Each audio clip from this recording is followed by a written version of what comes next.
And here it is. This is the Batmobile, and Adam West has brought it to town for the, come on out, for the big Autorama. Thank you for those quarters in there. Good to get out of here once in a while.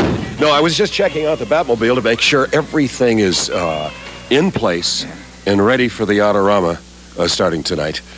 I would not like my fans and yours to see a defective Batmobile. That's right. It's all there. All the switches, all the buttons, all those wonderful things. Our ejection seats are at standby position. The drag chute is ready.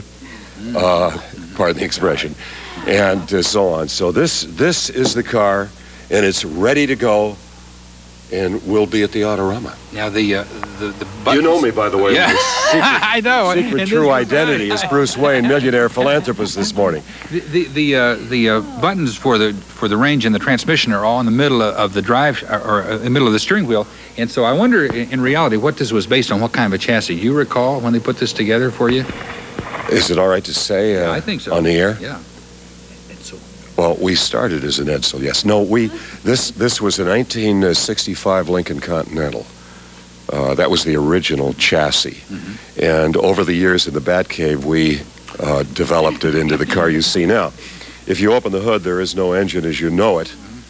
We have a little black box, and don't open the box. There's a very hot light. Well, we charge it from the atomic pile in the Batcave, as you know.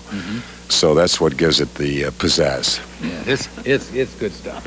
This show must have been so much fun to do. Was it as much fun to do as it was to watch? Kathy, the show is very rewarding because it was a kick. It was fun all the time. And I mean, a series is not really fun all the time. It's like eating the same dinner every day. But if any series was fun, I think this one was. It was nutty. How many episodes did you make altogether? We've made 120 segments. Good grief. So it's in reruns all over the world. I think 20th Century Fox Research Department told me 400 million people a day are watching. When it all started, what kind of acting had you been doing prior to being selected as Mr. B? Well, none. I was a maintenance engineer at 20th Century Fox, a janitor, I guess I should say. And I walked by one day, and they said, "Hey, kid, you know," they said, "you'd look good in a mask," and that was it. It's a Hollywood story. Yeah, right. I'm sorry. Now, because you were so often in character, did people recognize you when you went out as Batman? You wore the mask so often. Well, Kathy, they do. It's a strange thing. 20 minutes after the first show aired, people did recognize me. It's something about my walk. Yeah. You want to demonstrate?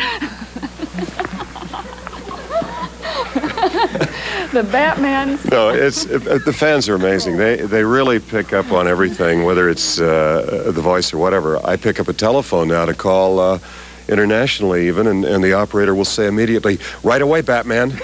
So you don't know. I can't get away with anything, believe me. Tell us about the guys, the men and the women who are working with you on that show. Where have they all gone? I'm thinking about, how about the commissioner? Where are they now, Fred? Commissioner.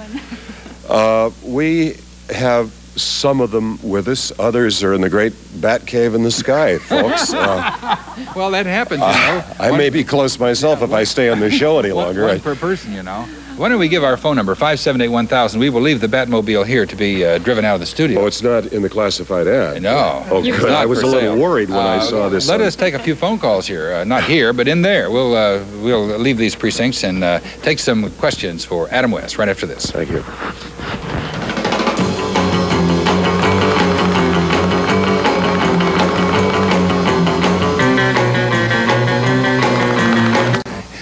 Adam West is here this morning, and he has brought his car to town for the big Autorama, and we want to take some calls at 578-1000 or 578-1005. He was just telling us, and I hadn't known this before, that you had been a talk show host in Honolulu before moving off to Hollywood back in, well, 25 years ago. I kind of did it that long, was it? I kind of did the same thing that you two do. Certainly it wasn't as classy. I had a chimpanzee as my co-host. Well, so did Dave Garraway, don't forget. That's right. Remember that? That's right. Yeah, J. Fred Muggs. He was on every morning. He had the role that what's her name has now. So there's a precedent? Or maybe he took the other guy's place. Maybe it was Gene Shalit's earlier person. Well, I just want you to understand, Fred, Gabby, I know what you two go through to put this show together and to do it every morning. This is not easy. It's complex sometimes. The good thing about it is that 10 o'clock eventually comes, no matter what we've done. That's what they promised me when I came. 10 o'clock always and anyone comes. who can start with that kind of dancing and so on. I do that every morning when I get up. Get the just juices to get, flowing. Get the blood rolling. Yeah. Why don't we take a bunch of phone calls here this morning for Adam? Good morning. Go ahead. Hi, everybody. Good morning. I'd like to know if they're going to make a sequel to Batman. I would love to see it again. Okay. Thanks. Thank you. Well, it's very nice of you. I'd love to see it again, too. They're talking about it. And I mean, this is like Hollywood talk. They say they're in the planning stages for 3 years. They say now also, my Hollywood spy tells me that they have a draft of a screenplay that they like very much. I don't know. Nobody's called me. And the rumor is that what they're going to do is go out and discover a new Batman. Cuts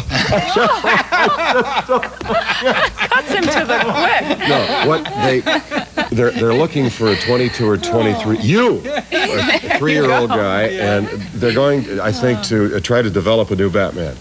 But I'm not sure whether it'll work. I don't know. I doubt it. Not without Adam West. No, without Adam West. Are you kidding? Awfully nice to hear this support. I sound like a politician this morning, but I think thank you for asking that question. Yeah. Good morning. Go ahead.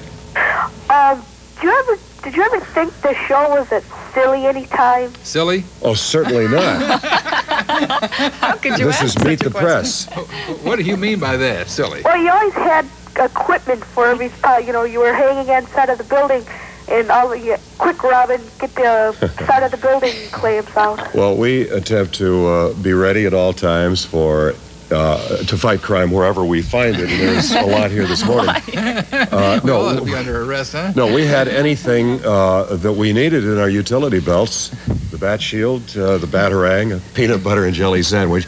It was a little silly from time to time, but I think that was hopefully part of the charm of the show, trying to make it a serious fantasy adventure for children. Sure. And kind of fun for the adults. Some time back, a bunch of arts folks got together here, and they wanted to put murals on all of the vacant walls in the city. And so they hired artists, and they put Batman and Robin on the side of a wonderful building downtown, and some other people bought the building, and they said, that's not in keeping with our image. Corporate image, our corporate image, so they erased it off, and I thought that was terrible. I'm still vexed over that. It was a terrific mural, and a terrible great. Shame that they took it down. It was terrific. Yeah. It, it showed them huge. climbing like the 6 side. stories tall. You know, you were writ large up there. Well, sometimes that so-called folk art or mural art gets very valuable, especially if the building is a worthwhile architectural statement. It was a decent building. And I think the corporation was ill-advised, too, because someday that wall would have been great for them. Worth more than the corporation. Absolutely. They made a